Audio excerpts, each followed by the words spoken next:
answers all the questions. I'm going to call Ria Bond. Thank you, Mr Chair. I'm kind of glad that I've had time since my member Ron Mark got up and spoke, because it's given me a chance to dial down my heart and also dial down my anger and what I have heard in some comments and feedback when members are taking their calls on this side of the House. Mr Chair, I think legitimately I can get up here and stand as a former foster child and talk about aspects of this bill that, yes, still remain ambiguous. The words should, could and would, Mr Chair, are not, in my eyes, are not actually sustainable in the sense of we have a clear idea exactly how the children that need this care are going to be looked after. So I support my fellow colleague Derek Bull earlier in his first call when he identified and outlined that to Minister Tolley, that there are areas in this bill that are definitely ambiguous.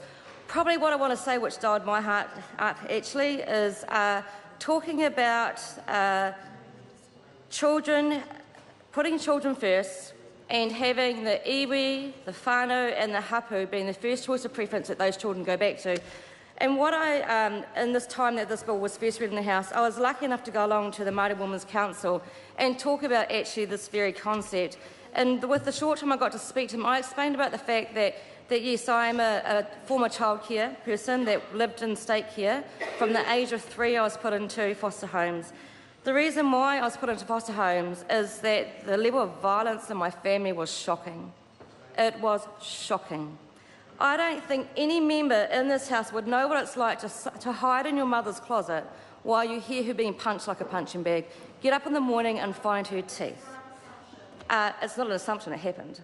So what I'm saying is it's all very well to get out there and give your opinion, but when you don't actually know what happens to these children and you try and push and say that they belong with their iwi and their whānau, if they've been the abusers, that child does not deserve to be re-victimised and put back within the iwi, the hapu and the whānau. I know many children that are Māori, that are actually from my generation, that haven't had a chance to speak to this bill, where their voices have been lost, that are being in contrast to what other members and the Green Party and the Māori Party have actually said within this debate. Children want the time to get past the abuse. They don't want to be thrust back into their family. They don't want to see the very, behaviour that can be, in some cases, not all cases, acceptable as part of the lifestyle, part of growing up. Children that have been abused by Māori, by their family members, by their extended family and by their community around them don't want to go back into those very homes and whānau that abused them in the first place. And that is something that has to be respected.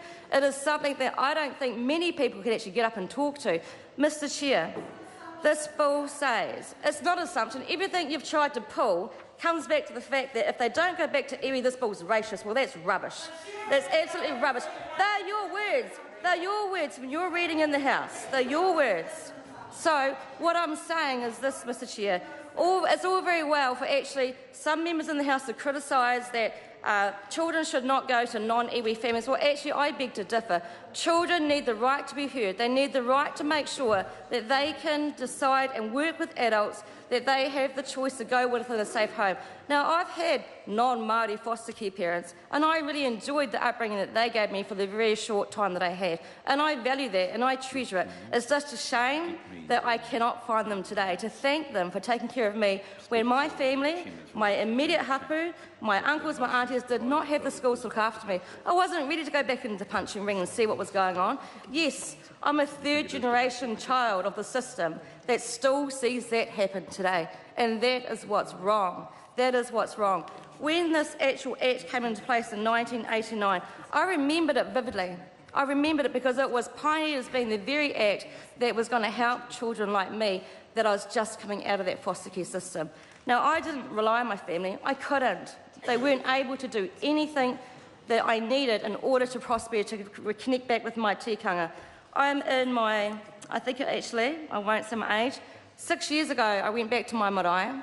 That's when I was ready, not dictated to by adults, by people that didn't understand the victimisation of what I went through as a young Māori child, where my culture actually was the very culture that I didn't want to belong to. That was my choice from what I saw.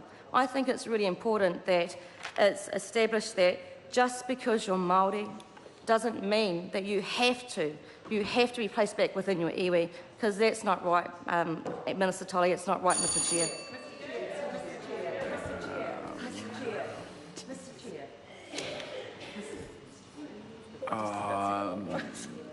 Adrian Rurafo. Tēnā koe tā hea mana o te komiti o te whare nei. Mr Chair, I've heard in this House over a number of times in the last